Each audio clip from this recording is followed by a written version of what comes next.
Tonight, when the sun goes down, you're going to flip a switch. Light will flood the room. You won't think twice about it.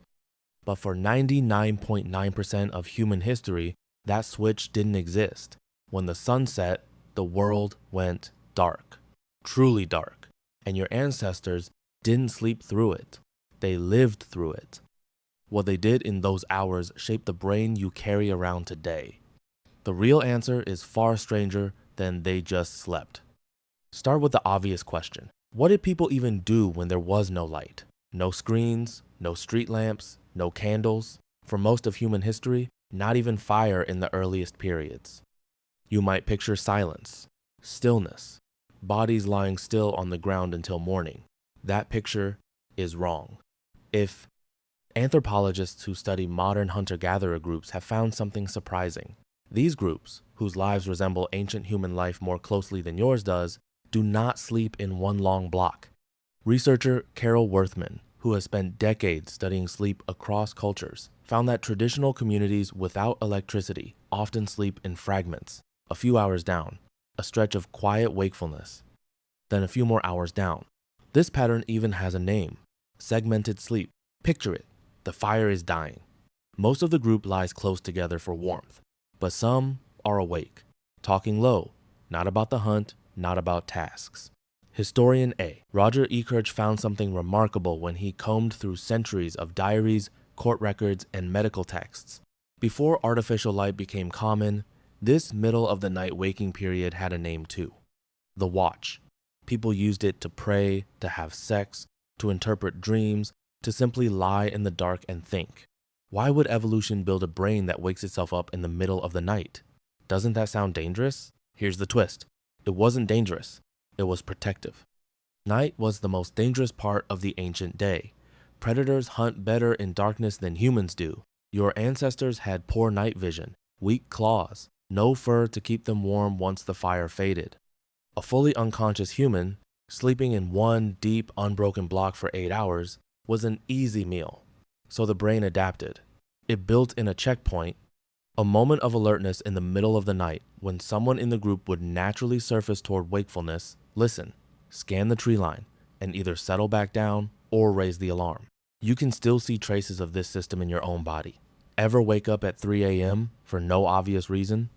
Ever find yourself suddenly, fully alert, heart steady but mind sharp, and unable to figure out why?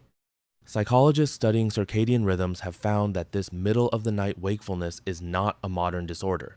It may be an old feature, misfiring in a world that no longer needs it. But here's where it gets stranger. That middle-of-the-night window wasn't just for guard duty. It was for something else entirely, something your ancestors may have depended on just as much as food. It was for connection. Think about your ordinary day for a moment. You are surrounded by light almost constantly. You are also, oddly, more isolated than almost any human in history. You can go entire days speaking to no one in person. Ancient humans could not. There was no scrolling alone in the dark. There was only the fire and the people around it. Anthropologist Polly Wiesner spent years studying the Ju-Hoanzi people of the Kalahari, comparing what they talked about during the day versus what they talked about at night. During the day, conversation was practical. Who found food? Who needs help, complaints, logistics, small disputes, but at night, around the fire, something changed.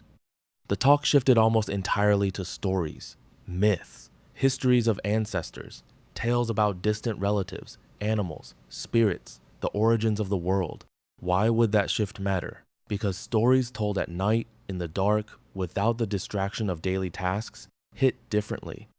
Wiesner found that firelight conversation encouraged empathy, imagination, and the transmission of cultural knowledge in a way that daytime talk never did. The dark wasn't empty time, it was teaching time. It was the original classroom, the original theater, the original way a group passed down who they were to the next generation.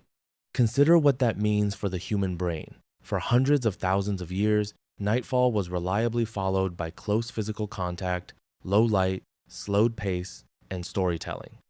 Your nervous system did not evolve in a world of infinite light and infinite stimulation. It evolved in a world where darkness was a cue to gather, a cue to bond, a cue to slow down and listen. Now, think about what darkness cues in your world instead. For most people today, night means a phone screen 6 inches from the face. It means blue light convincing the brain it's still midday.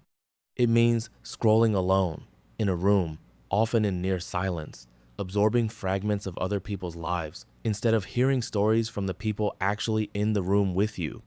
Sleep researcher Charles Chisler has shown that this kind of light exposure at night can suppress melatonin and delay the body's natural wind-down process by hours.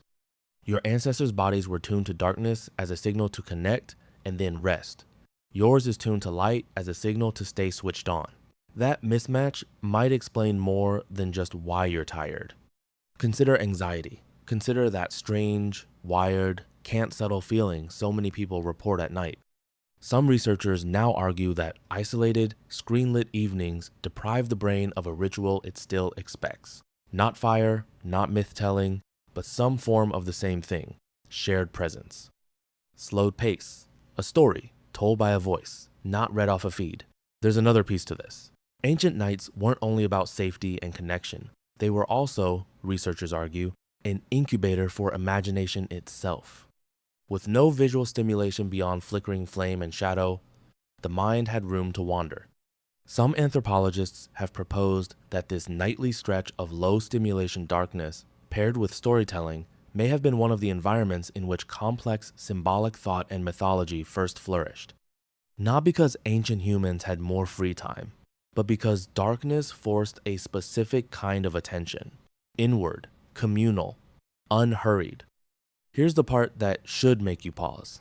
Segmented sleep, the middle of the night watch, the nightly gathering around a fire. All of it slowly disappeared, not thousands of years ago, but astonishingly recently. Eckhardt's research points to artificial light spreading through cities in the 1800s as the turning point. Gas lamps, then electric bulbs. Within a few generations, the long, layered, socially rich human night collapsed into a single block called sleep, bookended by artificial light on both sides. Your ancestors didn't lose the night to danger. They gave it up, gradually, without noticing, to convenience. So what does this mean for you? You probably aren't going to sit by a literal fire tonight, trading myths with your family until you drift into segmented sleep. That's not the point. But your brain still carries the blueprint for what a good night could involve. Less light, less scrolling, more voices, not more feeds. A slower unwind, not an abrupt collapse into unconsciousness. Maybe that 3 a.m. wakefulness isn't a malfunction. Maybe it's an old watch shift, still reporting for duty, in a world that no longer has predators in the dark. And maybe the pull you feel toward a good story before bed, a podcast, a show, a late night conversation with someone you love, isn't a bad habit. Maybe it's an ancient appetite, one your ancestors fed nightly around a fire for hundreds of thousands of years. Tonight, when the sun goes down, you'll probably flip a switch, but some much older part of you is still waiting for the fire. Smash that subscribe button and hit like right now. What hit different? Drop a comment, and I'll see you next time.